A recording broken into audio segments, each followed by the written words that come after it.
Fans are singing along with Bryson Stott's walk-up music. Everybody standing here at Citizens Bank Park. Sanchez to the belt. Breaking ball, hit in the air, center field. Swing and a miss. He struck him out. And Christopher Sanchez, for the first time in the big leagues, has thrown a complete game shutout.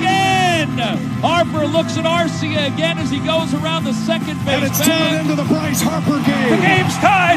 Castellanos in the third. Dusty is waving him home. Here's the relay to the plate. There'll be no throw. Phillies leading. Breaking ball blasted. Game is tied. Castellanos for the Phillies. And it's a brand new game. And the Phillies close out the National League East. They are the champions of 2024.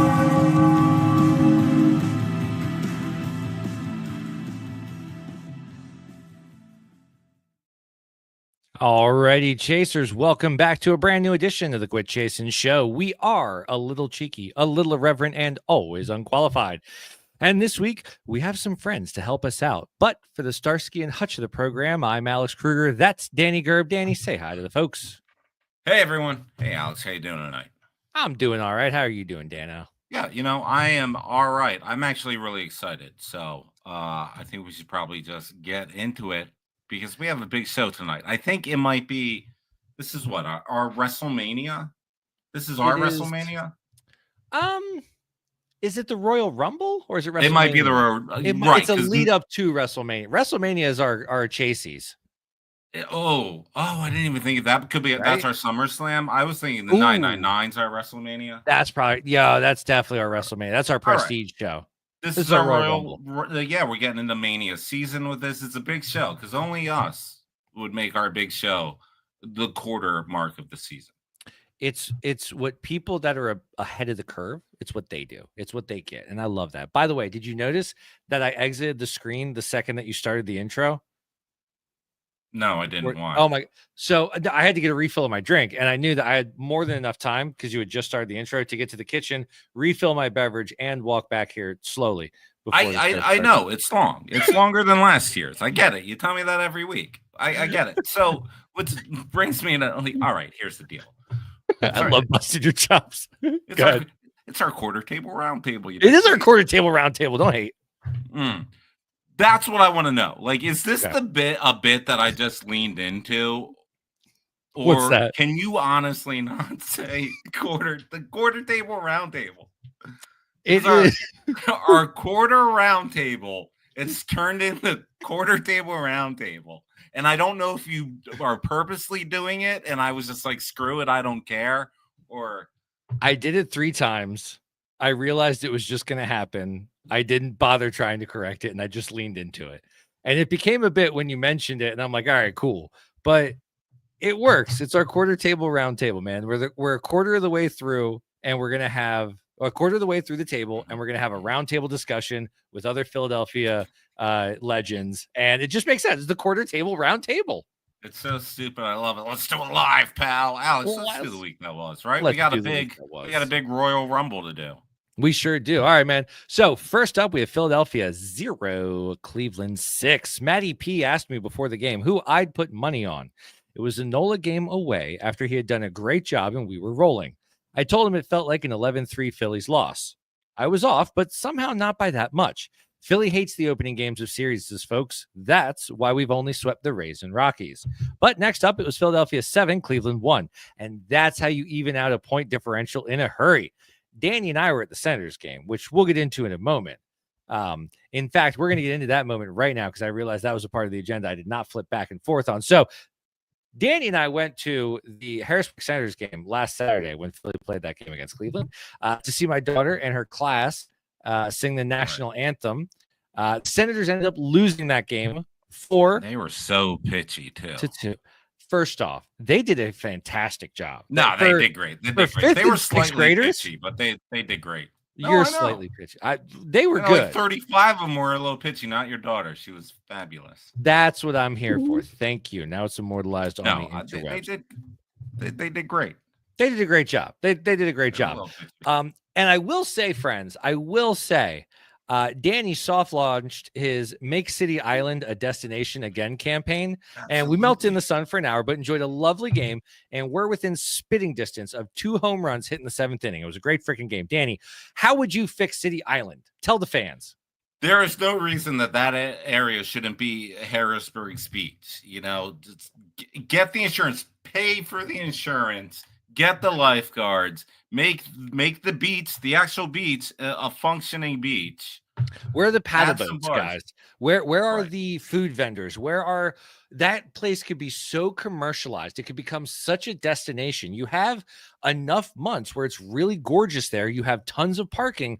You can't just have Senators games. You have to have another draw. There was a level of life to that island when we were kids. And like we were talking about, there was that the wind chimes and kites, shack. We never bought anything, but like there was ice cream stuff. Like, where have all of those opportunities gone? Wasn't that the problem, Alex? It was crap. But you can't tell me that the right pop-up shops wouldn't want to have, like, where's the coffee shop on City Island? Okay. Like, that's right. So here's a wild idea. Fix the walk bridge that goes to the West Shore. Okay. Put some bars on the island, and now you have from 2nd Street to the West Shore, just Lambertville and New Hope up here. Constantly back and forth, especially on nice days. Like there's no now reason that's a concept because they have the boat club, which is kind of their like higher-ish end bar scene outside at the mini golf place. That big white building is now like the boat deck. That's a bar. I love that idea of connecting the island to the West Shore as well as the East Shore, so that you can just kind of move back and forth between that. That's a great bar crawl idea. You don't have Nixon's head to kick around anymore. That's why I'm in charge, Alex. I love it. But Danny, anything else that you want to, I felt like you really appreciated the stadium, or at least the stadium experience of the Senators game this time. I felt like you really dug the walk around and like just the experience of the vibe.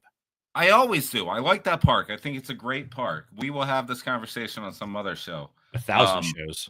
Yeah, right. We have already. Also, by the way, that is a new clubhouse that is being built. Most of the AA parks are MLB up their standards.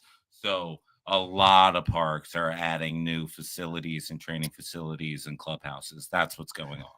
Bummer. So nothing for fan usage. No, nothing for fan usage. They're not the only one that is an MLB thing to bump up the minors. But again, Danny, you and I have talked about this. Why in the 7 hells they have the opportunity? Why wouldn't they take the flat-assed roof of their clubhouse and turn it into a standing room only bar service area during game days?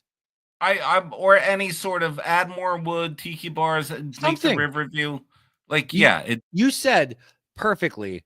It makes no sense for it to be concrete aesthetic when it should be tiki bar and wooded, and like we're on the cabana. This is the boardwalk, which is some of the best spots. The boardwalk, which is steel, which is so dumb because it's one of the most aesthetically pleasing ways to watch a minor league baseball game is on the boardwalk on City Island at FNB Field. It's so much fun. And all of the outfield seating, which in and of itself at a minor league stadium is rare.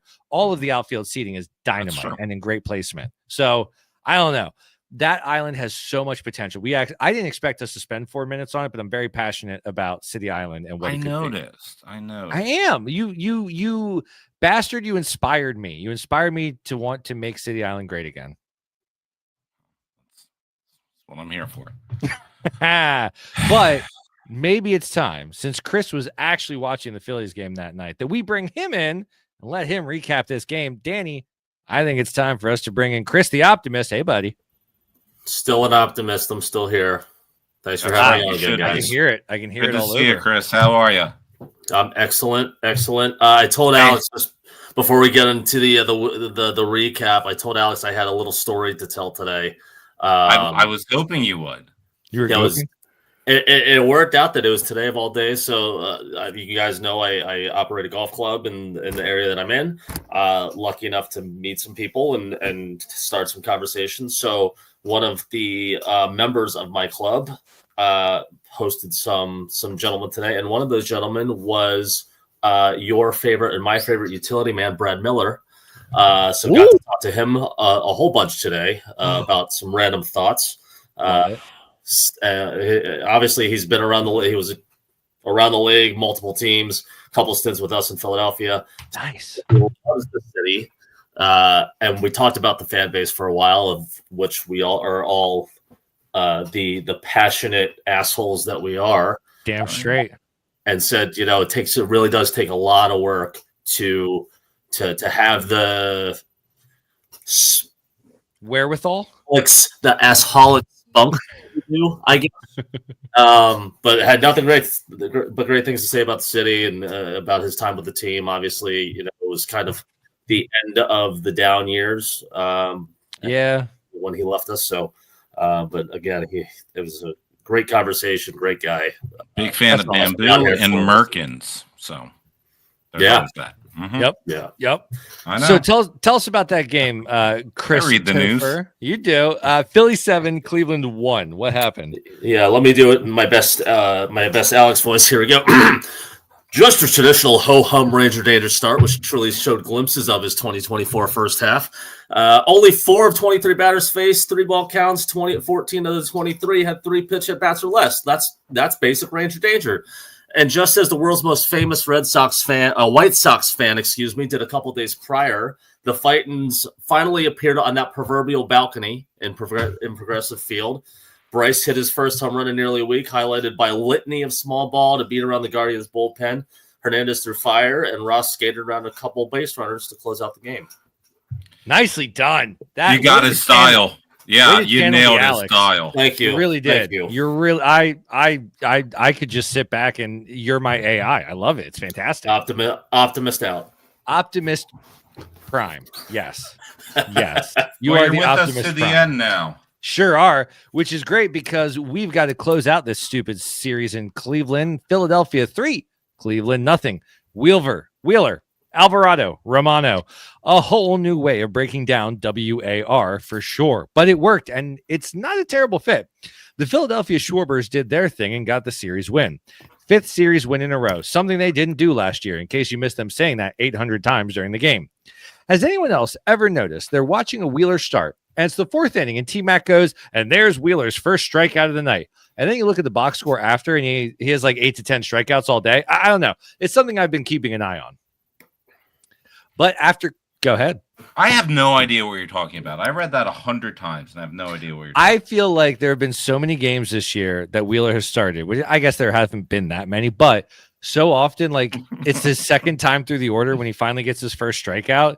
But then by the end of the time that they pull him, he has like 8 to 10 strikeouts. But like, it takes him to the 10th batter to get the first one, and then he just starts mowing people. That's where I was going with that. Okay. So maybe that's me saying to the crowd, like, watch that. I feel like for some reason Wheeler's getting better the more times he gets through an order. I don't know. Maybe. We'll find out. But after that, it was time to go to the red hot St. Louis Redbirds. The St. Louis Cardinals came in on fire, having won 8 games in a row. In that first game, well, they extended that streak to 9. St. Louis 3, Philadelphia 2. St. Louis was hot as hell right now. We played them tough. Responded when they scored 2 out of 3 times. I don't know. Seemed like a baseball game. It was a really good game, and it feels like 2 well-matched up teams, which led us to the second game. St. Louis 1, Philadelphia 2. Now, this took place after a rain delay had effectively wiped out the day before. So it was a day-night doubleheader. Rainy day still for Luzardo. Nobody scored until the 7th inning. Nobody scored after. But we didn't let the Redbirds' winning streak get to 10. Baseball was played, and we won. But coming up next to close out this series, Danny's going to tell us who else is joining our program this evening. Yeah, so a lot happened, right? We beat the stop the Cardinals streak. There we go. I can talk. Stop the Cardinals 10-game win streak. That was good. Put an end to that. Unfortunately, Schwarber's on-base streak went down. We have a friend who graciously rehosts our show on his network, the Broken Bell Network. I have no idea why. Keith, on his show, the Hall of Fame Club. Check it out. It's a great show. They were speaking on Tuesday night about baseball. Is it just streaky? Is that what it is? And let's bring him on. Keith, man, how you been? Gentlemen, thank you very much for having me on the Quater Table Roundtable.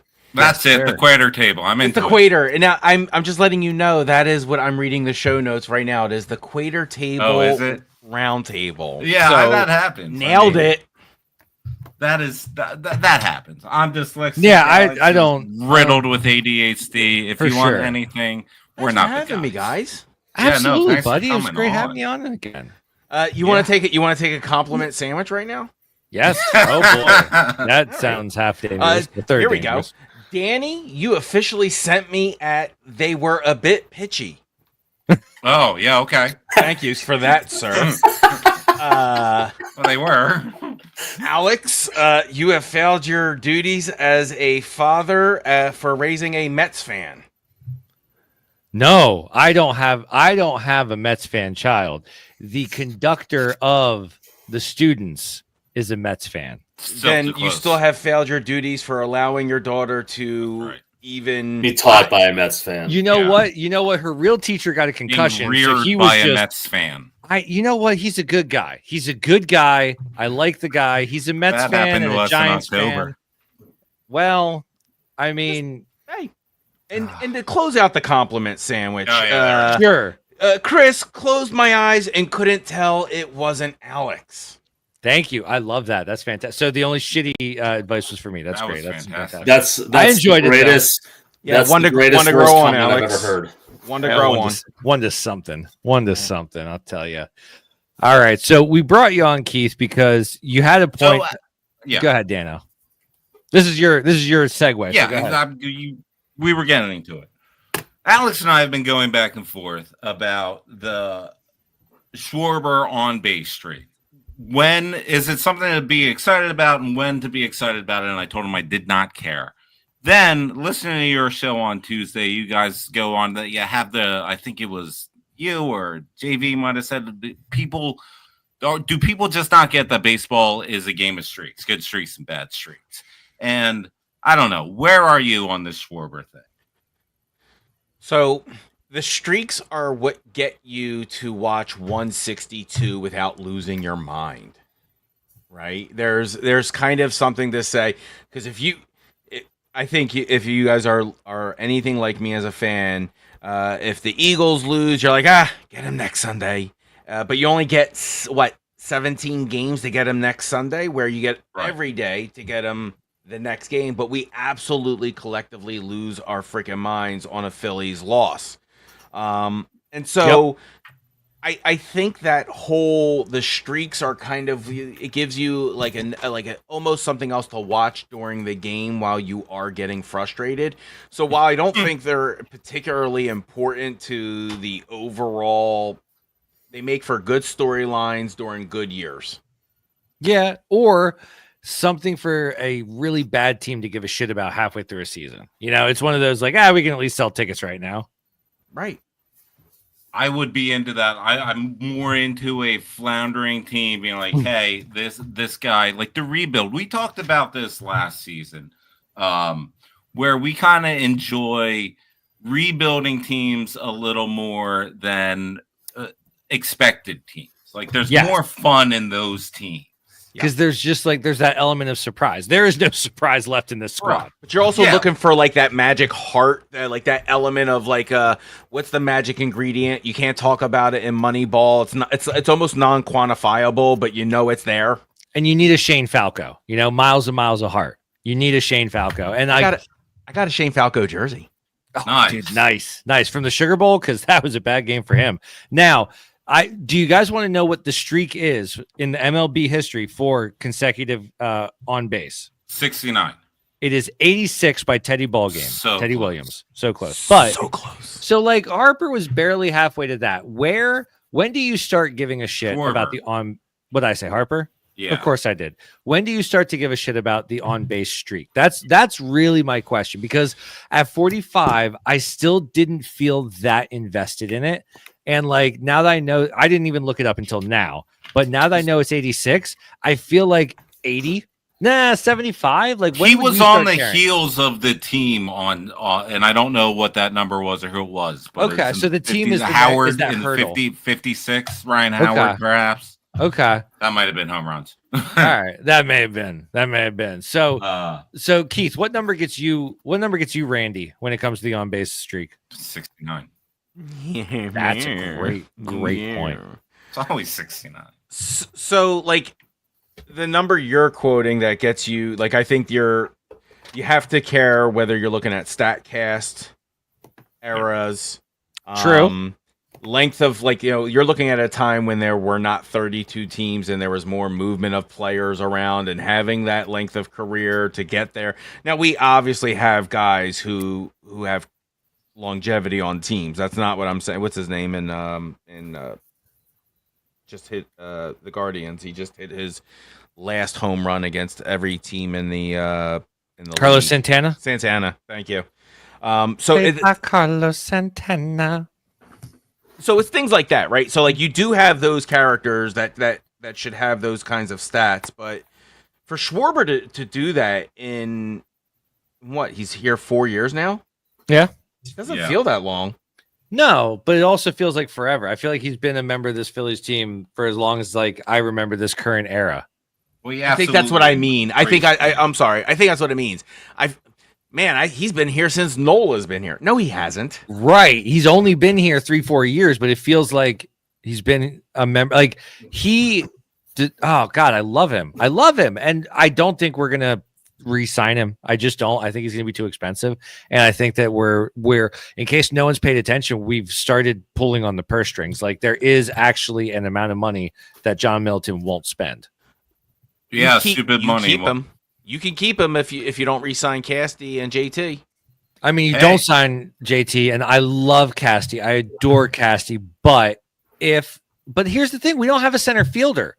So, like, you're gonna get rid of. We don't have an outfield at this. I mean, plus there's a chance with Kepler, but the rest of he's on a 1-year deal too. So if you don't, but then again, Casty's. I don't know. It's a mess. Should we get to the second game of the St. Louis Philly doubleheader? Oh yeah, if we're still on it. Just real quick though. Speaking of Schwarber, Chris, without saying too much, did you get any info?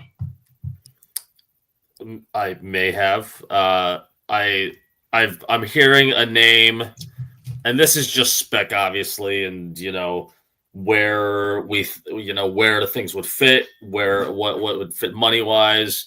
A name I'm hearing is Kyle Tucker, who may not re-sign an extended contract with the Cubs after this season. Younger has the bat, obviously his bat's alive this year, potential first half MVP, and happens to be represented by the same representation as Kyle Schwarber. Out of curiosity, does he also play first? Like, is he a first/outfield guy, Kyle Tucker? He could have asked to, but I think we would keep him specifically in the outfield, and there's your center fielder. Well, honestly, you could. Okay. If I could play effed up GM, here's what you do. Okay. All right. You bring in Kyle Tucker to replace Schwarber's bat and put him in the outfield. And then you put Bryce Harper in the DH and you get Rhys Hoskins to play first. Oh, Jesus. So effed up GM. Well, you could just shorten that bit to I'm playing Ruben Amaro Jr. How terrible would that be? Would you like to switch to commentary next? No. You have to do a run at third base coach. You got to go to the American League and do some third base coaching. Yeah, that's a good point. But to be successful, you have to be terrible at all of those things and still land on your feet like a goddamn cat. Every single, you know what? Nepotism, folks, it works. Okay, say what you will, it works. We're going to the last game of this series, and the last game of the week that was St. Louis 14, Philadelphia 7. Quite the football game was played. First, I knew it was over when we gave Nola a 5-run lead in the first. Then I knew it was over when we lost the lead in the fourth. Unlike the Phillies, the Cards didn't stop scoring after the fourth. This game had 21 total runs and 17 scoring plays. Honestly, it was really enjoyable until the Cards had a 5-run lead by the 8th, and then it was just chuckle-inducing. That's all I got, guys. It was exactly what we expected. That's how our streak of series wins ends, and that is how we continue to not be able to close the door on good teams that are not named the Dodgers. It is the most frustrating thing in the entire universe. I don't care if you're the Mets, the Braves, the Cards. The Cubs were interesting, but that makes me think that they're not for real. But like we can't beat top tier talent considerably and consistently this year. Danny, I can't hear a thing out of your microphone right now, so I think something. Absolutely not, Hey, and that's buddy. a great tease for the show. I muted it to find this bad boy. No, Wow, that guy has a World Series ring. Ruben Amaro, Two of them. Atlanta. He actually has two of them. I thought, yeah, And right. that is why we have a YouTube show, folks. And then we get what we get. All right. We get what we get. All right, folks. That brings us to our final guest. You thought that we were bringing you the same old stuff. We saved the best for last. We had to upgrade on having Chris and Steve last year. So this year we have Chris, we have Keith, and damn it all to hell, we have Steve. Steve, welcome back to the show, buddy. Hey! Yeah, we got our real rocker. Certainly Steve, how not are the ya? best. Doing okay. It's good to be amongst such top tier talent. We are Absolutely. only top tier because you're here, my friend. Oh, Gentlemen, stop. I welcome. don't call you names. Oh, there he is. Welcome into the Quarter Table Round Table, the second Yeah, let's annual. have some fun. We're going to break down where we're at this point in the season. We have played a quarter of the games. We sit at 25-18 with a 581 record in the standings. The Mets are in first place. The Phillies, are behind 2.5 games. Atlanta 6 back. Washington 10.5 back, and then Miami 11 back. So, having said that, Keith, I'm going to start with you. Who are your standout players this season? I think it's cheating to say Schwarbs because I think we expect that's an expectation and he's delivering. He's a guy that's been known to hit sub 240 home runs, so I think what he's doing this year is special. Special, but it's in him. It's not. He's taken the lead of the team. I like the best. Someone called them the Philadelphia Schwarbers. Love it. When he puts them on his back, that's what they are. Yeah, but my standout this year is actually Trey Turner, who has actually been undervalued by this fan base. I think we acted like we changed him with the standing ovation. That was something we chose to do. Whether we were going to do it or not, he was going to eventually come around because baseball is a game of streaks, and he's a good player, and he broke his streak. That being said, he's still... Man, I think this month alone his WAR's gone up 2 points. I can't hate on it. Steve and Chris are historical Trey Turner acolytes, so to have another one of you on this show, Danny, we're probably in the wrong. We got to do the curious case of Trey Turner here. We'll do it. We have to. Hey, Keith, ask Danny how he feels about Trey Turner. We're never in the wrong. We're never in the wrong. We all know how he feels about Trey. By the way, folks, if you're watching the YouTube show, if you're just listening, sucks to be you. But I don't know if anyone else knows. Did anyone else see Chris's guns in his moment where he's put like, Chris, have you been working out, man? Holy crap! I just do it for the tubers, man. God That's damn, right. I love it. I love it. That's what I'm here for. All right, Chris, who are your standout players then? Like Kate said, I think Schwarber is the commonality. He's going to be most people's choice. I mean, my opinion, you know how I feel about Schwarber. Give the guy a contract. I don't care how much he costs. Pay the man. You know, some may say Wheeler. You know, I told you guys, and I sent you guys some pictures. I was at the game he pitched in Tampa last week. Yes. Watching that man locate his fastball throughout the game 3 times through a batting order was amazing. And you know, he really doesn't need a third or fourth pitch because the fastball, he knows how to lock it in. But I'm going to go with maybe an unpopular choice, but I'm going to say Johan Rojas. Ooh, oh my God, I love this, Chris. Go on. I only say that, you know, we've given him a lot of shit for the last 2 years since he joined the roster. The guy can't hit. He's, you know, one of the best free-flowing center fielders we've seen in a little bit. But, you know, trending well offensively. But I'm more impressed with his base running. When he does get on base, he's running the bases with his, you know, he's being smart about it. He's also being really aggressive. And I love that for for the bottom of the order when we're trying to get runners on for Kyle to for Trey to advance the runners and for Kyle or Bryce to do what they need to do to knock guys in scoring position. All right, so as you could tell, Danny and I are busting at the seams. I'm guessing is it the base running thing, Danny? It's the base running.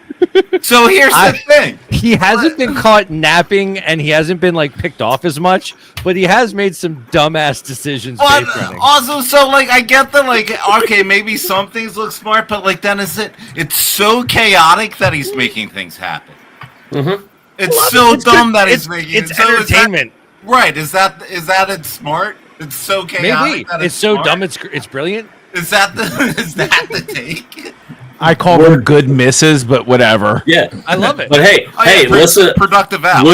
Would you rather? I would rather take the brilliance of his base running over watching a fly ball drop right at his feet. Okay, so here's the thing, and I'm going to throw this out until the day I die. After what I have seen from Johan Rojas this season, he's got a better bat, he's got a better glove, and I'll take him on the base pass over any other full-time center fielder option that we have. Johan Rojas, I think, has more than proven of all. I love Brandon Marsh. I adore Brandon Marsh, the guy. I'm out on Brandon Marsh, the player, because somehow lefties just, they don't work for him. He is not as athletic as I need him to be in center field compared to Rojas. And I'm out on Brandon Marsh when I have Johan Rojas there. So Chris, I love that Johan Rojas is your standout player. That was a great call. I love that. I actually have audio of Brandon Marsh jumping out in center field.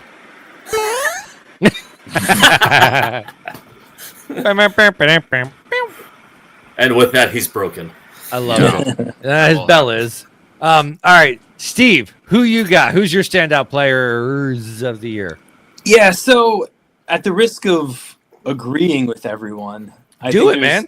Yeah, I mean, there's some obvious choices, but yeah, we're all gonna say Schwarber, so that's fine. Yeah, and I think we all kind of have to admit Trey has been nothing short of very consistent at the plate.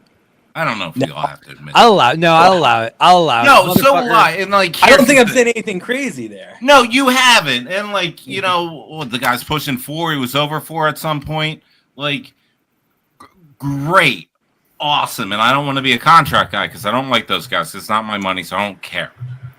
But my man, if you're gonna be a slapdick single hitter who isn't stealing bases, I want that thing at a 530. That's just okay. Me. All right, that's where I'm going to disagree with you finally, Danny, because all I ever wanted out of Trey was just contact. What I wanted to give him $300 million for was to make sure be a slapdick hitter with no glove. That 3.5 to 4 times up to the plate out of 10, he ended up on base. And I think eventually he's going to end up in the outfield, and we won't have to worry about his glove as much. But what he is showing me, his discipline at the plate, the fact that he's not swinging out of his shoes every time, he's understanding his role. He has finally bought into his role. I'm very, very excited about what Trey can do now that he's done trying to be Mr. Home Run. All right, gentlemen, here's the crazy thing. Say it, this baby. This is the crazy thing. My pick, Walker. Damn it!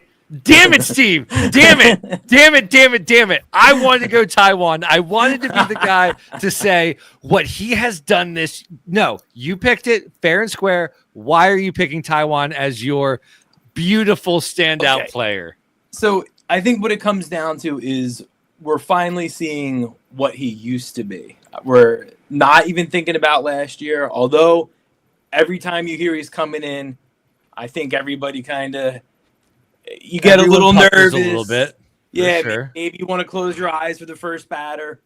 He's pitching well. He's throwing the ball harder than he ever has. Getting himself in and out of jams. He's getting guys out, And, maybe he's not a starter. That's fine. I like him better not starting. I mean, the other night I was begging for Taiwan to come in while Aaron Nola was bleeding out on the mound. I was like, okay, it's time. Bring it. And he is a phenomenal long reliever. And I've been saying for a while now, what they should do is just have Ranger and him alternate starts, and then when the opener comes out, the other one comes in to close out the game. Danny, I see you shaking your head and I saying just that's think it's so dumb. I don't give a shit. I don't give a shit. It's modern baseball. It's 2025. Let's find innovative new ways to win games. And I'm fine just with if makes you want to sense. piggyback them, like piggyback them all day long. Alternate But, the like, starts. No, alternate the that's where starts. I'm- No that's way. where I'm done. It is such an innovative idea for both of these guys, both Taiwan and Ranger, where you need to limit their innings pitched because of overuse and injury, but their ability to every couple of games go 8 innings, like to have both of them and to be able to flip flop essentially the same exact pitcher. The longevity argument sells itself. I think that Ranger starts, Taiwan comes in next, or Taiwan starts, Ranger comes in next, and you flip flop every time. It makes perfect sense. Steve, I love it. Wow, nobody. Okay, real So quiet. I realistically, I see using Ranger as that, as like kind of like a 100-inning dude. You can't push him more than that. He's already proven that. So why not put him in a 3-inning long relief look? I know it's a money situation, but listen, look what you did with $18 million last year in the bullpen with Taiwan Walker. Don't tell me about money anymore. Don't tell me about Ranger wants a starting contract. Ranger, how about you stay healthy? How about we start dictating the contracts and enforcing that these guys, when they go play the World Baseball Classic, they don't burn themselves out for a 162-game season? Doctor said, Fair ass point. Back out of me. Drop the mic. I need Ranger to act more mature, just like we give the same shit for Joel Embiid, not acting more mature and responsible about his body and his knee and what he eats.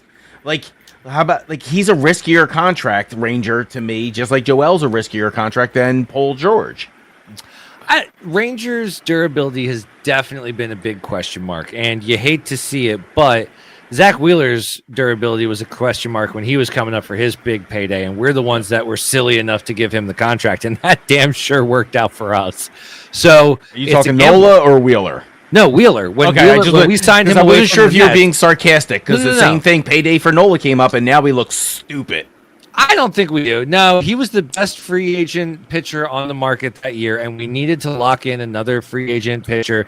He's someone that can survive Philadelphia. He's someone that has absolutely earned his place. I have no problem with the amount of money and the length of the contract we gave Aaron Nola. He earned it. He earned it. I'm Nola's ours. God damn it. And if I would have had to see him in a Braves jersey, I would have revolted and burned something to the ground. Nola is ours. At least you admitted it. He's homegrown, and that's why you paid him. Okay. Damn right. Homegrown. And you know what? There's hometown discounts and hometown bonuses. He got a bonus. He earned it. He was with us through the shit times. If you're to say you have 4 or 5 years of a 200-inning guy who's going to give you an ER like 4 something, And like 200 strikeouts. An eater 200, I'll take it. Like, he's no longer the conversation of like the Wheeler Nola 1-1A thing is long gone. For sure. But- He's honestly third after maybe a Sanchez in 2. Yeah, but if I will take it. I will take any eater with an ERA of 4 in the rotation now. Like, yeah, cool. Cool. Which brings me to my guy, which is Luzardo, which I was psyched about. You knew I was going to go Luzardo because I've been pro Luzardo since I should have known. All right, February. I got plenty. We're good. But please tell And us that's about why. Jesus. Well, I've always been a fan of Marlins pitching. I tell people all the time. Danny told me you bet Marlins pitchers. You never bet do. against Marlins pitchers. You're right. They're spunky little weirdos with weirdo arm slots and Absolutely. crazy sinks. I don't know. They're weird. It's a weird pitching staff. I've always enjoyed Marlins pitching for some weird reason. So I was very stoked when I heard about it. And he lived up to it. He's a solid 3. He extends that rotation with Painter on the way, with Walker. It doesn't matter if Walker is a shitty 6. We have that shitty 6. Like, damn right we there's do. so many teams in the league that are busting their ass to find a 5, and now we're elongated to 7 at least, and this is great news. So I love him. I adore it. Do you have a batter?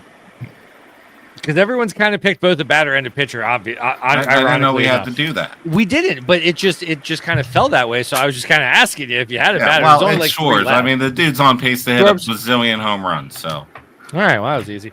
All right, so interestingly enough, since all you bastards took off, I think he could go. I think he could. Once it warms up, man, I think he could break that Howard record. So the fact that it's not June yet, it's only May 15th, and he's leading the league like Jesus God. So you guys projected rate is around that Howard number. So yeah, I want it, and so be it. Okay, so all you guys took all the worthy pitchers. So I mean, we all know Sanchez isn't a breakout player because I expect this from him. Same with Alvarado. Romano, you're just a silly bitch. So my breakout players both are from the offensive side.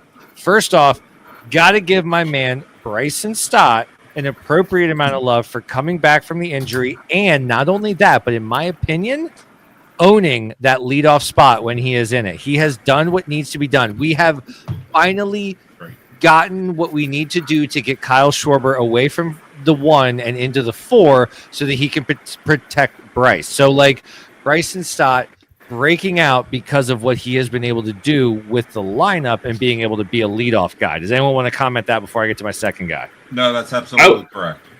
I had a side note, and I was going to say that too. Like, how impressed are we with his production on the leadoff spot? And I know after I was on the show, a few weeks ago, and there was a lot of questions when the season started about what's this lineup shifting going to look like and how is it going to work. Right-handed pitching. There were some pros, there were some cons, and we all said them. What do we think about having Topper move the lineup every which way based on the strategy for the day? I want to say congratulations to Bryson Stott. We watched him grow up from daycare officially to being a ball player this year. Yeah. He was told to take a seat for 1 game. Think about what you got to do. He came back. He had a game plan. He definitely worked it out with whoever he needed to. And he made it happen. Whereas Bohm took the other approach. His sour face got even even more frowny, I guess. So congratulations, Bryson Stott. You are officially a Philly in my heart forever.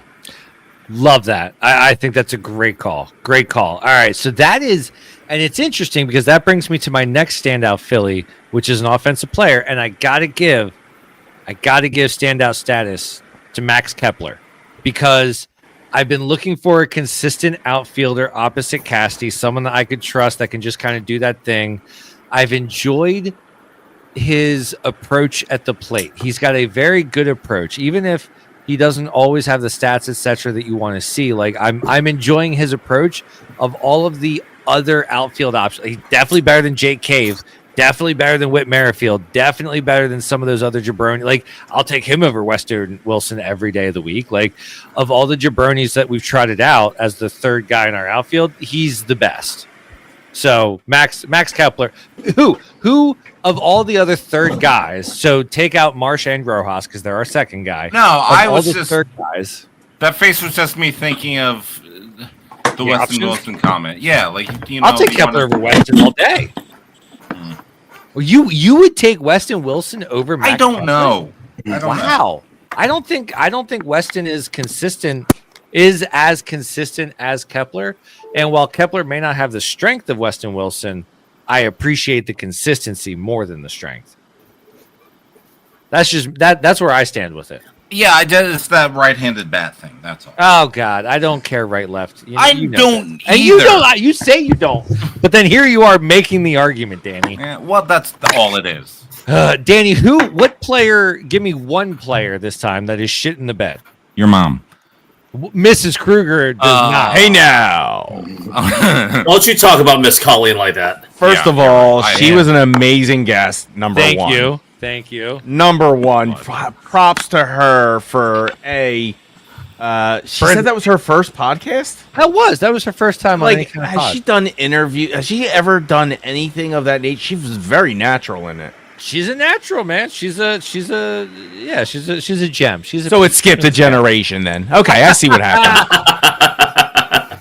It's Marsh. You got to go out there and get a center fielder. Like, I'm done with this platoon stuff. The fact that, and we said it jokingly as Bozo Radio Show, like the fact that you hadn't had a center fielder since Herrera, and we said it kind of jokingly, but it was kind of true. Yeah, like, I'm done with this. Shane Victorino.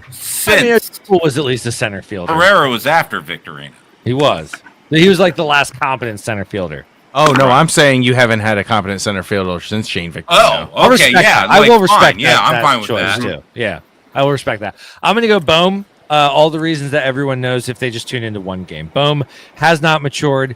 I don't care what he does at the plate. I don't know. I'm not sold on his maturity, and I don't think he's the answer at third base. Aiden Miller, come on, buddy. Come on. Yeah, you're making $8 million. Fix your face, bro. Absolutely. Chris, who you got? Who's shitting the bed for you? Well, obviously Marsh was going to be my trade bait for cash comment, but whatever. Well, I'm going to say Bryce Harper. His chase rate's up a lot more. You know, props to the name of the podcast. His approach to the plate this year has just been disappointing. A lot of inconsistency. Like I said, with the chasing, you know. Yeah, he's trying to be aggressive, but he's trying to be aggressive in the wrong situations. You know, he may pick it up. You know, there was a lot of talk in the preseason and spring training that this is going to be Bryce Harper's MVP year for the Phillies, but he's about as far off from an MVP candidacy as, you know, as one can be at this point of the season. So I'm hoping that he could, you know, step it up in the last 3 quarters of the season. Hopefully, you know, get to that 25 homer, knock in 90-95 for us. But, you know, there's a lot for him to check in on, especially as the schedule gets tougher and we get closer to the playoff push. Man, I really hope Bryce can really bounce back with 120 games left to go. Jesus. Either way, I don't know. There is something off with the body language. I'm wondering if he's hurt, if there's some nagging injury that he's not reporting, which I know would be so out of character for the Phillies. He's got the boomsies. He's just shit. He's got the sulkies. Mm-hmm. Damn. Okay, I can allow that. It's got the boomsies. So is he your? So who's yours then, Keith? Oh, this one's a no-brainer. It's Nola. Straight up Nola. I heard the disdain earlier. Yeah, I did. Not shocked. And I'm a Nola convert actually. So you're disappointed because you had such high hopes. Well, because I drank the Kool-Aid that he's a good pitcher. He is. So I know, right? I do know that. I know statistically, if you look at him, he's actually one of the most consistent current pitchers in all of baseball. I'm actually not a fool about that. However, he is currently 1-7. And there's so many cold weather starts, so many rain starts, so many my guys aren't hitting for me. There's so many times you can blame all that and just realize, dude, you're just leaving everything hanging because your velo is eating shit. Hold on, he's 1-7? Yeah. Oh my God. An ERA over 6. Yeah, he's eating. Yeah, so and so there's no way. Is there a way for him to bounce and play the statistics game? Yeah, he's got to have a Cy Young season from here on out, and it just I don't. Are we going to get some great June and July games out of him? Hell yeah. Wow. I mean, holy crap, 52, wow, he's really having a rough go of it, isn't he? Yeah. And again, the excuse book has run out for me. And I know we're at the quarter round table, and I just made a joke about how can Bryce bounce back with 120 games. But we're talking about a starting pitcher who doesn't have as many opportunities to make his stats padded. His velo's down at 91 yesterday. Yeah, he's eating it. Mm-hmm. I mean, in 2 out of his last 4 games, he's allowed 4 walks. Jeez Louise, he is not. His walks are up significantly. I think Kruk said it right before that Mason Wynn home run yesterday in the game, didn't he? The walks are killing him. The walks are killing him. Hopefully this is the pitch that he can come back with. It didn't. Well, Fransky and not LA were talking about that too. That he understands how much the walks have been killing him, and then it comes around to score. And it's just geez, man, that's a great call. That's a great call, Keith. What about you, Steve? Who you got for your shit to bed? I mean, I've got nothing to add that you guys haven't already said. I think as far as Alec and Marsh go, I mean, I think we could just move on from both of them. I think, unfortunately, both their values have gone down considerably as we play more games every day. It seems like it goes down more. Yep. And with Dope, I mean, it sucks, but yeah, you guys, there's nothing else to say about that. That last game was really tough to watch. Amen. I'm gonna quote my friend Numbers Guy with Alec Boehm, and he always says it, and I agree with him. If you are not getting power out of your hot corner, you at least want a plus defender, and this guy's neither, and it's really so what are we doing? He just hit his second home run. Both his home runs barely went out. I mean, Rojas was beating him home runs for a while there. Rojas doesn't even play every game. That's also true, and he's as big as my daughter, so fair. Yeah, I just with those guys, I think maybe the ship sailed. That's tough. All right, we're gonna play a quick game of Mad Libs before we get to the next bit. So, Steve, I'm gonna start with you. Okay, I'm gonna read the sentence, and when I get to the blank, I want you to tell me what you think. All right. So, of all the Phillies teams we've seen since 2022, this is the blank offense. Best, worst, middleist. Yeah, I'm gonna have to go with inconsistent. Love it. How about the defense? This is the blank defense. Well, after the last couple, I'm going to say the most average. I love that. How about the starting? Different from indifferent. I feel like we're really even keel here on these. That's fair. How about the starting lineup, the starting pitchers? Since 22, this is what? That last game. Inconsistent. All right, I dig it. And then bullpen, this is the blank bullpen since 2022. Most improving consistently bullpen. Is that a thing? I don't know. You know what? I dig that. I feel better about it with each game. I love that, actually. That's a fantastic point because I was going to say worst, but you're Chris. I think someone's coming after your optimistic. I think 3 weeks ago, 2 weeks ago, even definitely the worst. Now they're climbing. I like it. I like it, Steve. Nicely done. Keith, we're going to play with you now. This is the blank offense. Streakiest offense since 2022. Nice. The blank defense. Blandest. Ooh, the blank starting squad. Consistent. Okay. The blank bullpen. I have this one at confusing. Ooh, very nice. Very nice. Chris, you're up. This is the blank offense. Rhythmic. Okay. The blank defense. Beige. Ooh. The blank starting squad. Imbalanced. And the blank bullpen. Frustrating. Love it. Danny, I'm going to go before you because I want you to close this out. Of all the Phillies teams we've seen since 2022, this is the most tempered offense. This is the most consistent defense. This is the most living up to expectancy starting squad. And this is the most frustrating bullpen.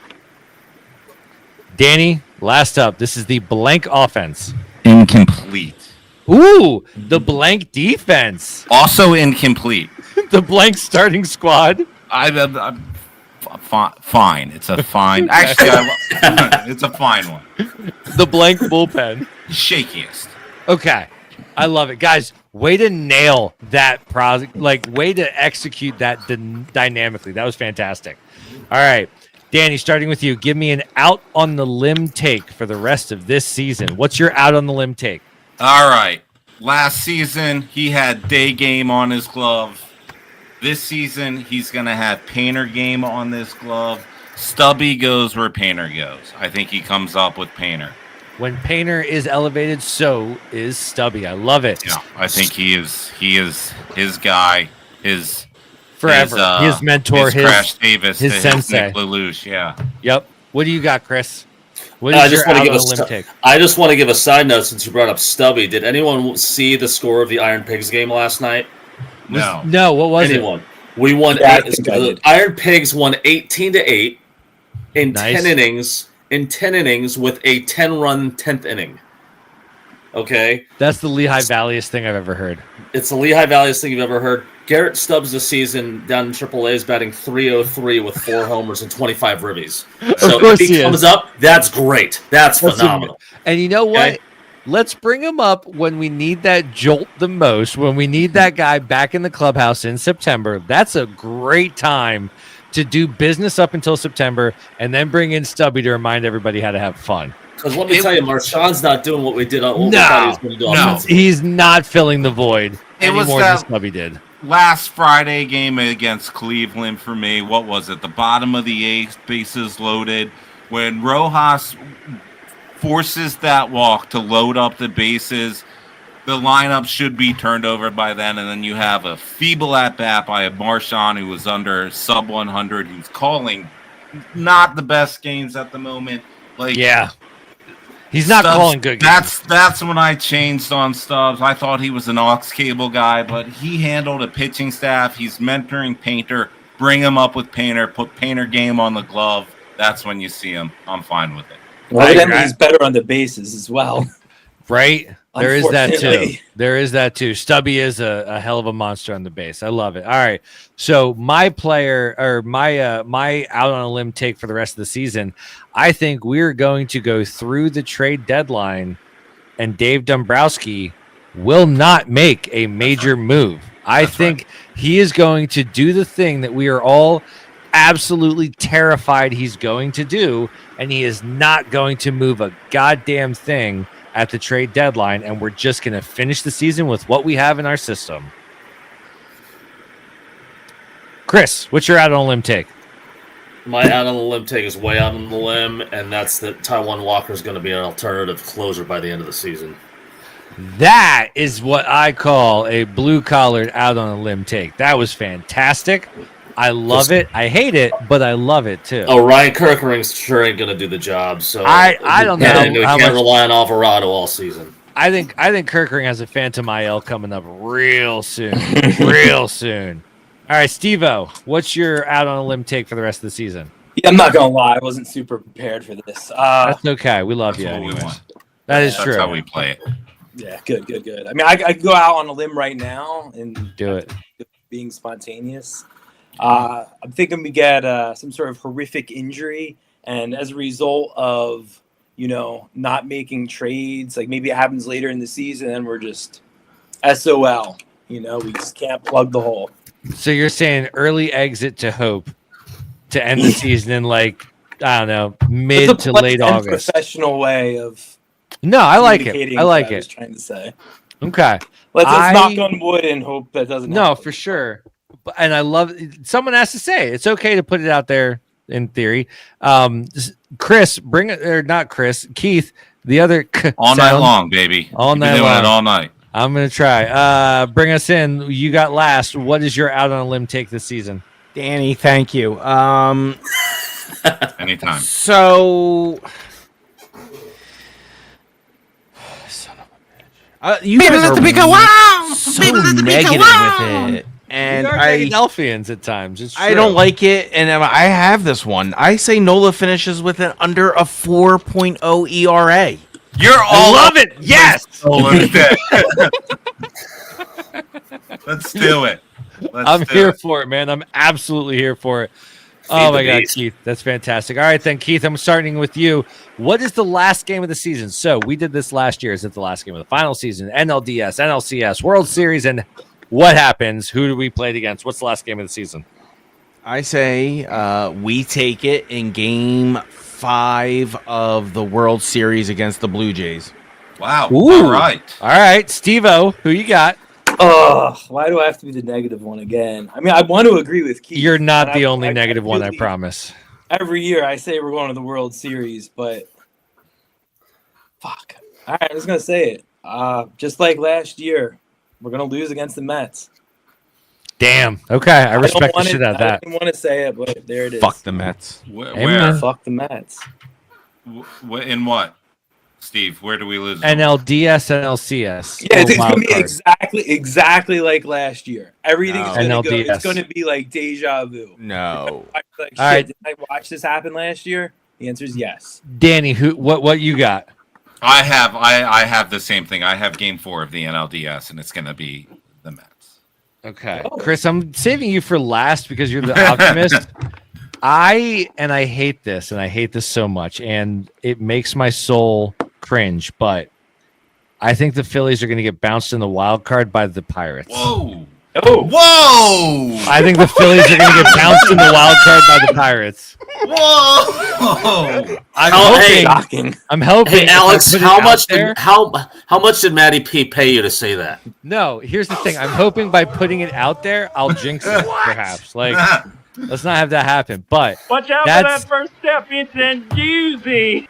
It is. That's what I'm going with. You want my end of the season? It's the wild card round against the Pirates. Chris, you're the optimist. You serious? You're the optimist. Yeah. Bring us home. My job for you as a friend of this podcast is to be the positive one and the most optimistic. So what I'm going to say is I'm going to agree with Steve and with Danny. We're gonna go in as a wild card because we're not going to win the division. We're going to beat the Padres in the wild card, and we're going to lose to the Mets in 5 games. Damn. We're gonna optimist. We're gonna split the home and home. And then we're going to go to Game 5 in New York, and we're going to absolutely shit the bed. All right. I feel very confident. You all need to stop watching then. Why bother? I feel very confident that someone on this panel is correct. I don't know who. I don't know where. I hope it's Keith. We all hope it's Keith. I really hope it's not Alex. I hope it's not. Are you kidding me? If we got bounced by the damned piss rats, I could never ever look myself in the eyes again. So, God, I hope not. Gentlemen, can I remind you are still rooting for the 5th best team in baseball? Yeah, absolutely. All right, guys, let's act like it. Let's do this. Oh, yeah, just wait. If that's just I got an amped up, that is. Bozo radio show for sure. I can't wait because I thought it was something completely different. Folks, that is a perfect time for us to... That's right. No, you're right. No, I'm wrong. Folks, that is a perfect time for us to go ahead and hit the loo, refill our beverages, take an ad break, and we're coming back with a Choose a Bit segment. Yes. No, actually, let's just do this real quick before we hit the ad because we killed the whole segment, but I need to know because it's been a bit. Plus or minus Kepler. Oh, my God. All right. That's all. We're not doing it all. All right. Keith, plus or minus Kepler. Plus. Steve. Plus. Chris. Plus. I'm a plus. I'm a plus too. There you go. It's the Max official Kepler. stance of the Quit Chasin Podcast and friends. It's a plus on Kepler. Hey, SpongeBob, check out my new shirt. Patrick, is that a heavy metal unicorn? Uh-huh. I want one. Well then, click the link in the episode description to go to the Quit Chasin merchandise store and get one. Absolutely. Wait, what's a Quit Chasin? Huh, even I know what Quit Chasin is. Well, what is it, Squidward? Just look up Quit Chasin Podcast on social media. I've got customers lining up. Did somebody say Quit Chasin? Wow, Mr. Krabs, you have a Quit Chasin coffee mug, hoodie, t-shirt, and is that a shirt for Gary? Meow. It sure is. The prices are so low, I feel like I'm getting it for free. And you know how I love to keep on to me monies. Come on, Patrick, let's visit the Quit Chasin store. Well, hey there, Chase Nation. Alex Kruger here. As our friends from Bikini Bottom go shopping, don't forget to email us at quitchasinpodcast@gmail.com if you want to share feedback or maybe even if you have an idea for an episode of Quit Chasin After Dark. Send it on over. And now, back to the show. That's amazing. I enjoyed that so much, Danny. Way to surprise the living hell out of me. That was amazing. I love that I can't hear Danny at all. Can anyone else hear Danny? Well, we have him on, and I did change it. I muted so you don't hear my powerful streams. I do hear your powerful streams now. There is something rushing in the background. That's okay. That's Steve. That's been Steve. We love you. I didn't want to bring it to anyone's attention. Yeah, but since you did, I'll just tell you who it is. All right, fantastic. All right, folks. The concept. Don't be. It's fine. We're all I've been mocked and ridiculed throughout, and I've loved every second of it, folks. This is my first time. You always remember your first. Be gentle. Folks, tonight we wanted to bring out the bits, and we wanted everyone to kind of choose their own bit. So some of us took that seriously, and some of us decided to just play games, and that's fine, I guess. No, I'm kidding. So we're gonna start off with Danny. Danny, I feel like you're a little bit amped up these days. What are you amped up about, bud? So I'm amped up that we are bringing Amped Up back the very next week after we killed it. Sure. That alone has got me amped up. But like Paul Skeens, right? Like, talk about it. Who is he and what did he do? Livy Dunn. Yeah, exactly. And that's what it is. So Derek Shelton outed as the Pirates manager. Don Kelly is in downtown there. But so many Livy Dunn interim manager posts were going around. And like it's Livy Dunn, right? Like it's not even witty. It's not even like half good of an idea. Like this, it's just loose association to a pitcher on the team, and she is now the face of the organization somehow. Like, I get it. She's a very cute thirst trap on Instagram. I ain't gonna hate on that at all. But like, yo, bro, come on. It's this whole grabbing everything, you know, like Livy Dunn is not a Pirate. She's not the interim manager. Just like the Pope isn't the Philly Pope. Sorry, everyone. He's not the Philly Pope. He's a White Sox fan. He's from Chicago. They got that claim. Enough with this. We can take the Nova piece of it and have fun with that. But Kyle Pagan's been saying for years that Nova isn't a Philly school. So I guess that means that the Pope's not a Philly Pope. Just by that transitive property, by saying Villanova is not a Philly school, and the only thing tying the Pope to Philly is Villanova. Therefore, the Pope, not a Philly Pope. Is that what you were saying, Danny? That's all. As in, Livy Dunn is also not the interim manager of the Pirates. And what's Paul Skeens do, brother? Here's the thing. So I pulled up his stats, and like they don't blow me away. He hasn't had a signature moment. Where's the 18 strikeout game? Where's the 3 games with no runs allowed? Nasty ass whip is what it is. Okay, great. He's got a great whip. I don't give a crap. Give me multiple seasons of him being dominant, because Strasburg did the same shit when he first came up, and then he did not consistently. He was not able to. Oh wow, that was amazing. Thank you, Steve. He did not consistently. He wasn't able to stay healthy. So show me that Skeens can stay healthy long enough to applaud him. But I feel like MLB is shoving him down our throat so much, and they only care about 2 players right now: Paul Skeens and Shohei Ohtani. Everyone else can go fuck themselves. Like the MLB does not care about anyone but those 2 guys, and I'm tired of it. Yeah, I mean, he's got an arm slot and 100 miles per hour in Livy Dunn. There, boom. A lot of guys throw 100 these days. That's not as impressive as it was when Aroldis Chapman. Well, that's kind of what I was getting at. That's exactly what I was getting at. It's a different arm slot, 100 miles per hour, and apparently he trains silly. Okay, and I, you know what? If he can show me consistency and durability with what he does, great. But I'm not going to crown him just because I was told to crown him. And I feel like that's what's happening in baseball right now.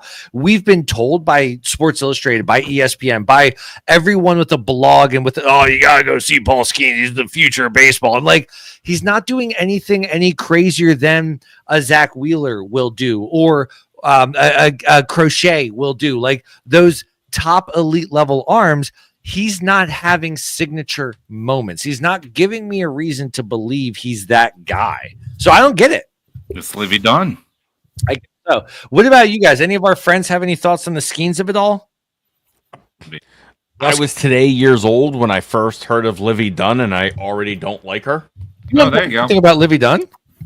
Who? Good for you. Yeah, right. You're better man than I am. Good for you, brother. I don't know. Did she pay my bills? No. And I don't care about Livy Dunn. Yeah, I don't know who she is. She is one of the first NCAA athletes that were able to monetize their name, image, and likeness through their thirst trap videos through Instagram. NIL. It was either her or the Cavender twins. I don't know which one. She also also had the highest NIL payout in the $4 million. Yeah. In college. Yeah. So she really revolutionized how to utilize your name, image, likeness from that side of things. Oh, hey girl. So that's Livy Dunn. And so she is dating Paul Skeens, the most forced upon us baseball player at the time. So it's people have joked that this is baseball's reaction to Taylor Swift and Travis Kelce. I think that's a little silly to compare those. It's not the same stratosphere, but that's what people are going with. I don't know. It's lazy. I feel like Paul Skeens is trying to copy Chris's mustache.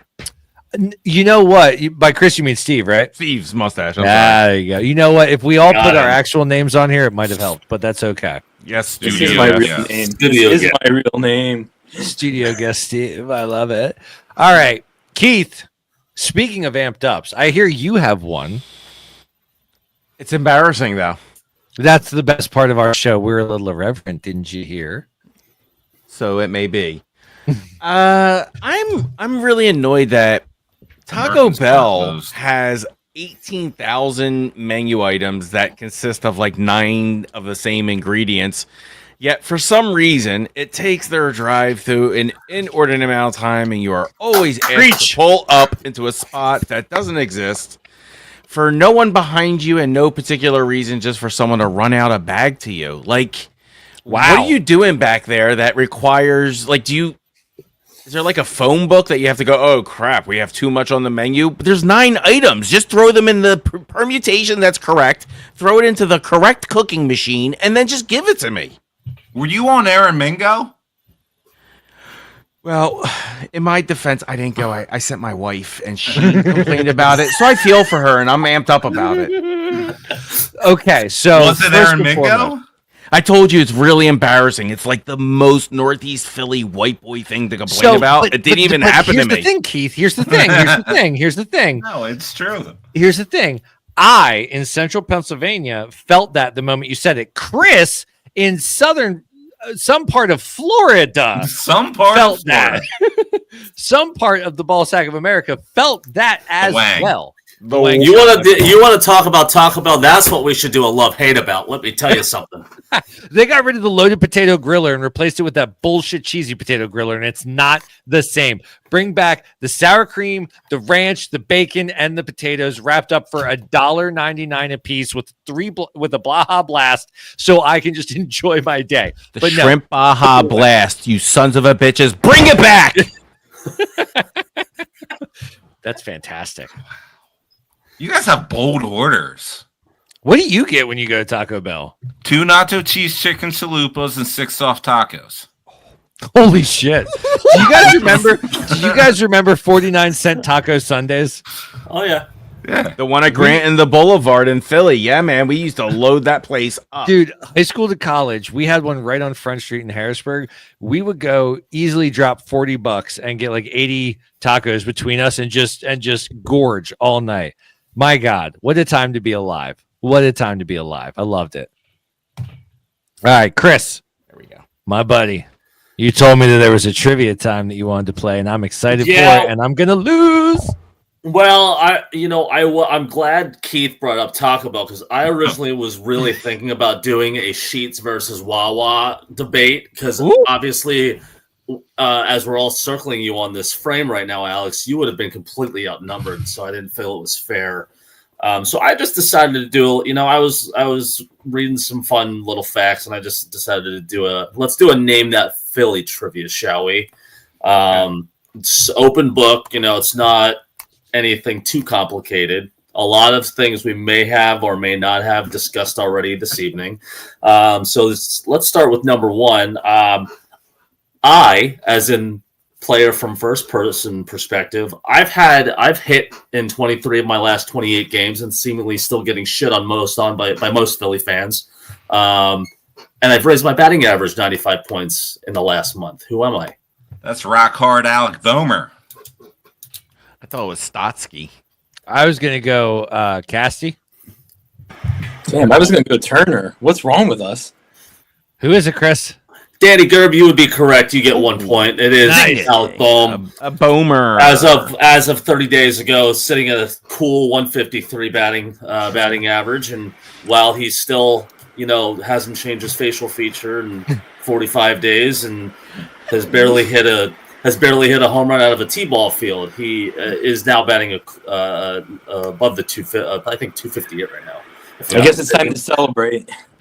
Yeah. Let's pay the man. Howdy McPowderton.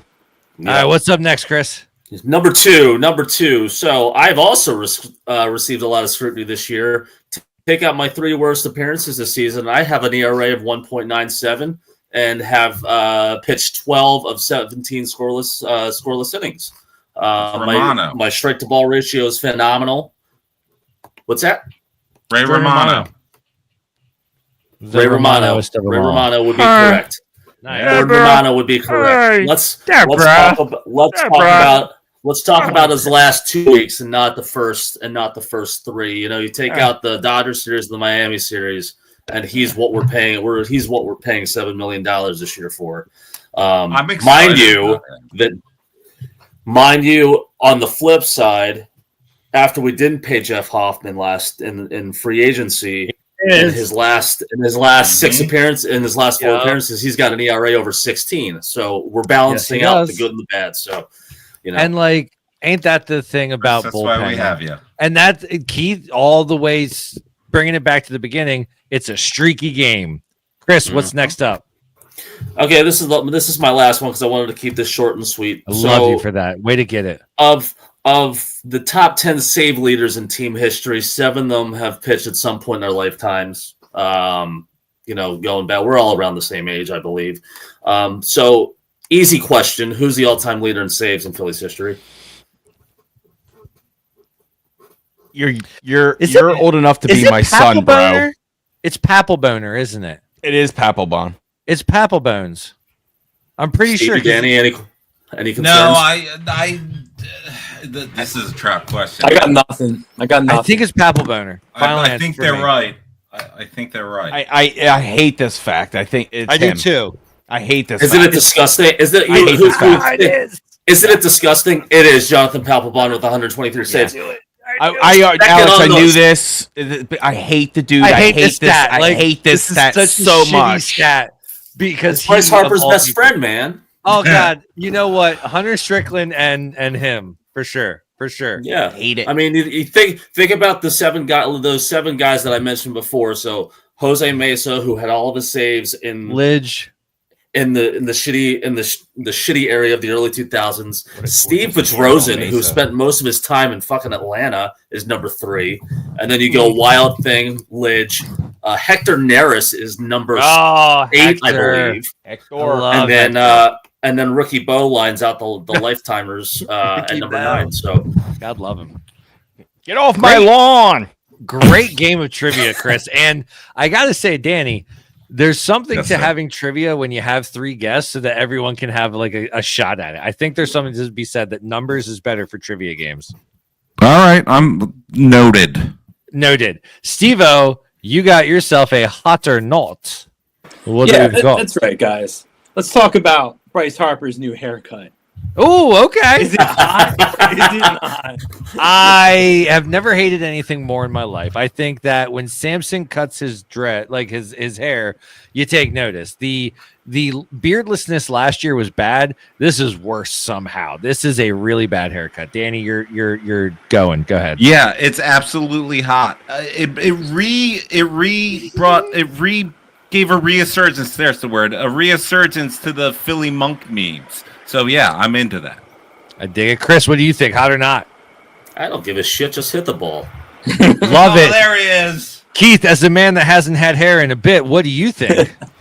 Do we know that factually? I don't know, honestly. Since I've known him, I've never known Keith with hair. I feel like it's I'm going bald, so I'm just going to take matters into my own hands. 20 years ago. Yeah, I started going bald in my early 20s. I'm like, what am I doing here? I'm faking it. I love and respect you for that. I always said, I'll go gray at 12 in a heartbeat, but if I start to go bald, I'm Cal Ripken. It's Buzz for death. Yep. It's so here's the deal. I'm with you. Just hit the ball, bro. I don't care what you look like. I don't care what your bat looks like. I don't care how you've, like I said, you've got a case of the Boemers. It must be contagious, and I'm starting to get sick of your face now. Yeah. I love it. I love it. Get all the fanatic tattoos you want. Just get around the fastball. That's get around the fastball. Billy Monk memes are awesome. They are fantastic. All right, that's going to bring us to our last bit of the night. Let's be honest. All right, guys, this is one that I am expecting everyone to contribute to. Steve, I muted you, so when you're ready to talk, I'm going to take you. I'm going to need you. Okay, good. Let's be honest. Is it time to admit that Topper isn't the guy to lead this team to a championship? I'll start this off since I'm the one that kind of started this off. I've been admitting it from the get-go. I think Topper served the purpose for the time that he ascended the role. I don't think he has the ability to pull this squad up over the hump they're currently in. I don't know who does. There is that. He might be the best of all the options that we could think of.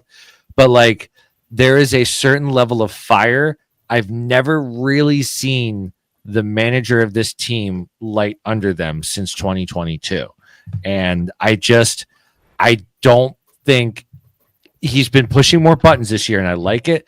But I feel like when his back is up against the wall and when he feels like he needs to get a win, I've still seen him struggle and go back into his old habits. Leaving Nola in too long this past week was a perfect example of classic Topper, where recently he's been more willing to pull him. We had Taiwan there. We ended up going to Taiwan anyways.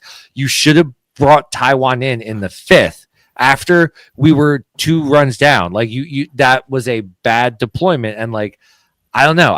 Danny, you've had so many expressive. So let's be honest. Is it time for Topper isn't the guy? I'm saying yes, Topper's not the guy, but I don't know who is. What do you think, Danny?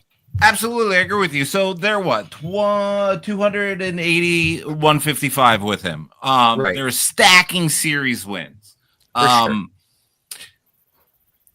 But even with those stacked series wins, they're not sweeping series that they should be sweeping. They're missing this killer closer instinct. It got shut out in game 4 of the World Series, then was feeble after that. Couldn't close the deal against Arizona, floundered in a Mets series the following. Like, when it comes time to shut it down, close it, kill them, step on the neck, they don't have that mentality. They're showing they don't have that mentality. They're not sweeping these series when they can. There's something about not being able to finish, not being able to close. And last night was one of the most egregious things to me. It was sure bad. The game got out of hand, but the complete concede at the bottom of the 9th, with taking out Turner and Harper, pinch hitting those two, is I get it, man. You're looking for a 7-run inning. It's going to be hard to find, especially in a doubleheader. You typically split doubleheaders anyways. So you have that. But just like these dickheads played 17 and a half freaking innings, and just to concede the white flag and give it up so some guys can get a look off the bench. Like, you have Harper and Turner coming up. You're looking for 7 runs, and you just hand it over. And that is why they won't kill, because he does just waves the white flag. We did it last year every 5 games with Walker. It's a little bit of a different story now with that, but the same attitude, and they'll never kill it on the final game where they have to. So yeah, bounce his ass. I'm done with it. So to all the youngins and all the people that don't remember, this is the exact feeling I remember feeling the 2011 season leading into those playoffs where we got bounced by the Cardinals. I remember thinking throughout the entire season, yes, we were winning games. Yes, we were stacking series. Yes, we won the division and we won a lot of games, but it never felt like we had that killer instinct. It never felt like we were able to just put the nail in the coffin when we needed to. We got wins that we needed to, but we did not feel like we had the killer instinct. And that's a whole lot of what this team has been like.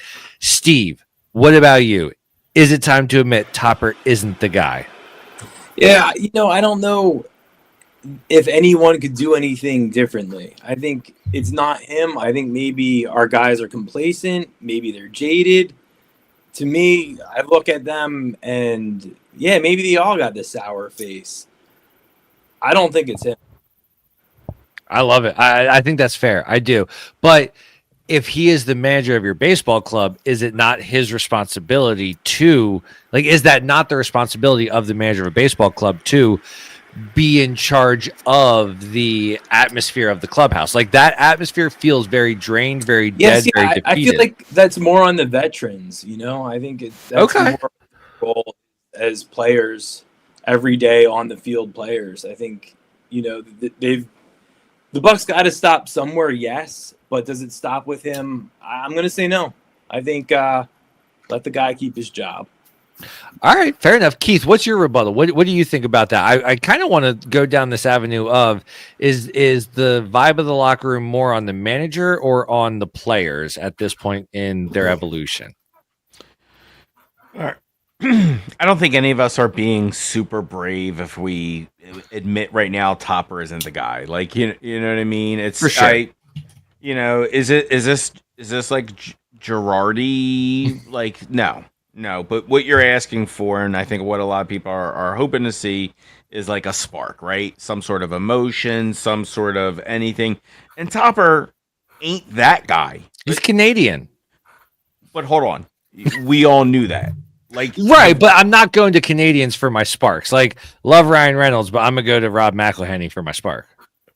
And I'm not knocking Topper. I'm not.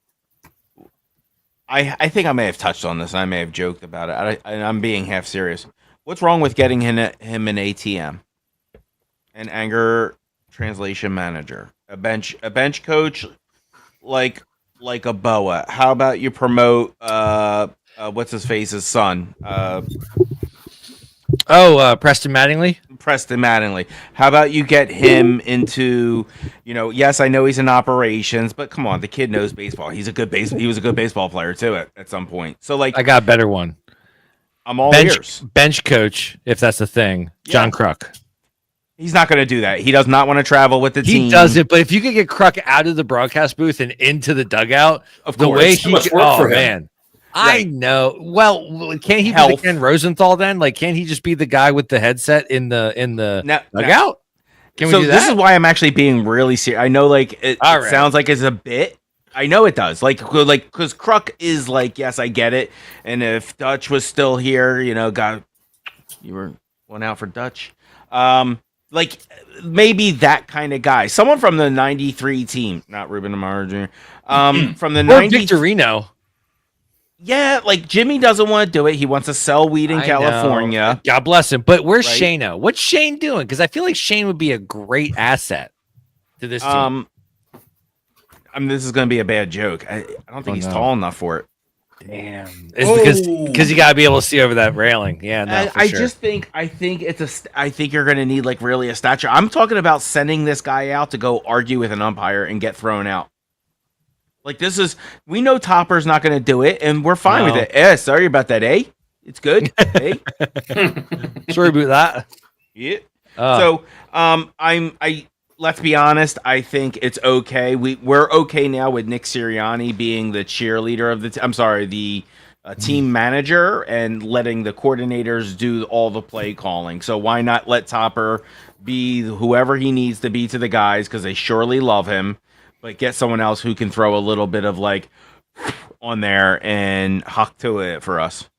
I love it. And way to stick within our branding. Chris, the optimist, still optimist. I am going to ask you, because you're the optimist, is it time to admit Topper isn't the guy? Who's out there that could do better than him? Amen. That's my other question is, like, what else is there? It's not pulling a 2022 and promoting Mike Calitri because he's never managed a baseball team before. Or Kevin Long. Well, while the Phils were extending his contract, the Cubs are going out and getting Craig Counsell. That's who I wanted. I did want a pretty face.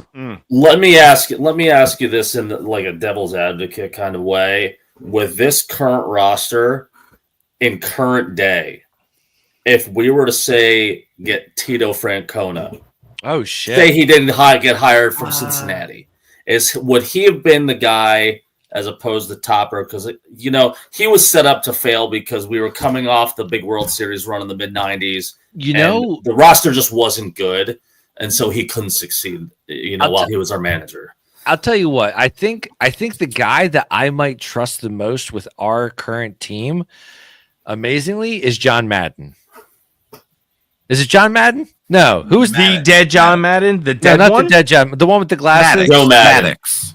Say Joe again? Madden. Joe Madden. Thank you, Joe Madden. Joe Madden is who I would.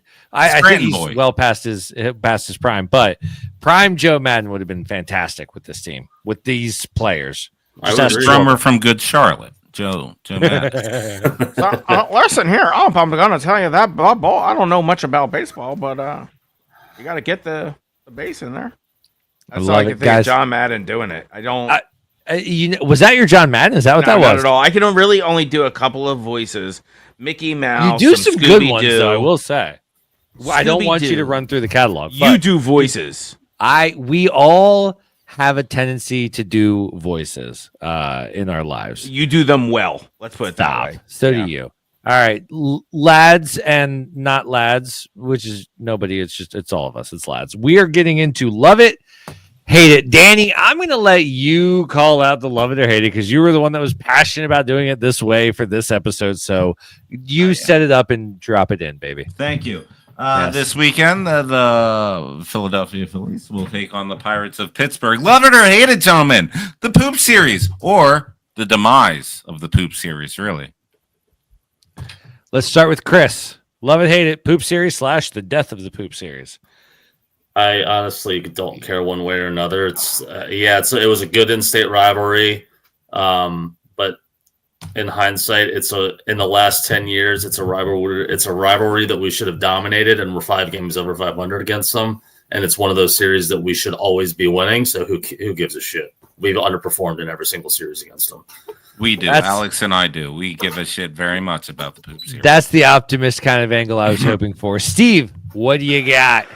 I like when it says poop on the TV. It's funny. It's a good joke. I wish it's Thank you, Steve. P and not, I know. PHL. I know. I love the Coop series when we're playing Kentucky. Keith, how about you? Poop series, love it, hate it. Love the Poop series so much that I 3D printed a design in my classroom, hanging up. The kids giggle every time they walk by because they know I love the Phillies, and they see poop on the wall, and they go, poop on the wall. Even better. There's so much to unpack in that sentence that we don't have the time for today's episode, and that's why we're going to have Keith back on. Danny, I'm going to save you for last because you're the one that really wants this. I'll go my love it, hate it poop series. Love the Poop series. Hate that it's gone. Hope that it finds a way back. I'm tempted because of the Verizon ability I have. I'm tempted to check out the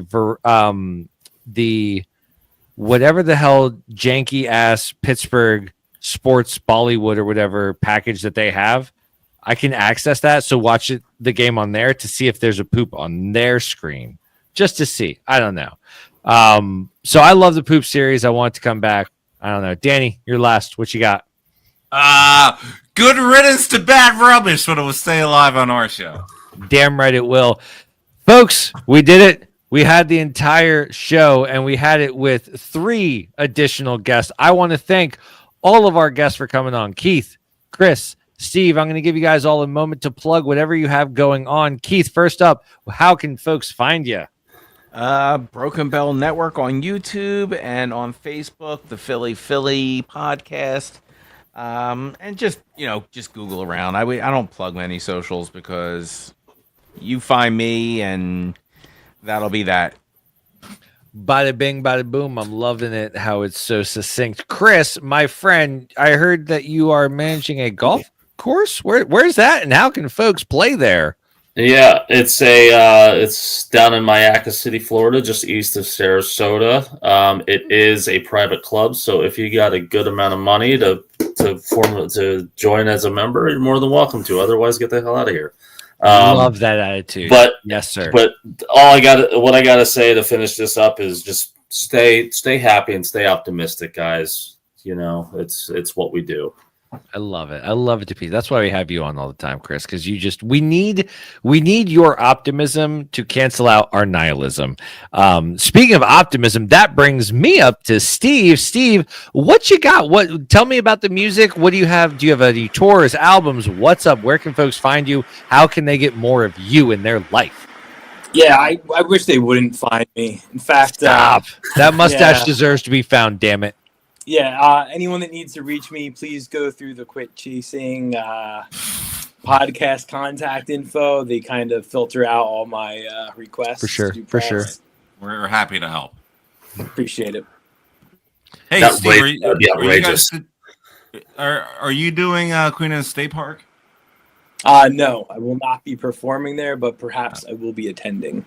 I will be there. I'll see you most likely there if you're there for a short amount of time. I will be. Has the lineup been released? Do you even know that? I'll talk to you after this podcast. On that. All right, fair enough. I was trying to give some bands a plug. Jeez. Yeah. Bands are great. Go see shows in Philadelphia and buy their merch. All right, that works. Hey, everyone, that was fun. Thanks to all our guests. Thank you, listeners. We'll do better next week, I promise. And I'm going to end this one straight tonight, Alex. Everyone knows an ant can't move a rubber tree plant.